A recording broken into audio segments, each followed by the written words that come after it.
Alcohol was my food. About 8 years ago, I developed an addiction to alcohol. It's taking about 30 shots and a day.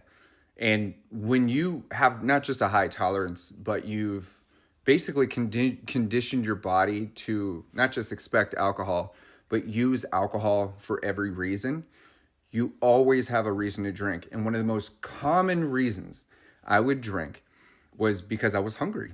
I didn't want to eat food. The thought of eating food was nauseating. It turned my stomach, and there were times where just the thought of food would make me so sick that I would literally take a shot to numb the hunger pains and ignore the fact that I needed to eat food. Because I was on an empty stomach, my body would have a visceral automatic response, and I would just go to the sink and I would throw up. But the addiction had me going, you can't waste that alcohol, and you still need to eat, plus you're still hungry. So I would just go right back to the freezer, pour another shot now that I'm feeling better, and then I wouldn't be hungry anymore. And one of the things that ended up happening, because I practiced this for so long, is I developed something called esophageal varices. There's a lot of acids. There's alcohol is ethanol. Ethanol is what's in gasoline. Alcohol lights on fire. So to assume that it's not causing damage in your throat, in your intestines, in your tract is bananas.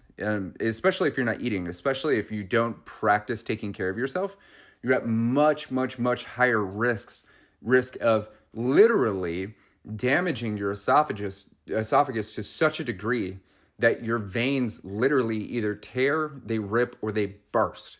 For me, because I didn't eat and because I was drinking so much alcohol for every reason, those veins bursted in my throat and while I was sleeping, and it had filled my stomach with blood, over a pint of blood. Okay, there was more blood in my stomach than there was food, than there was alcohol, and I poisoned myself from those veins bursting.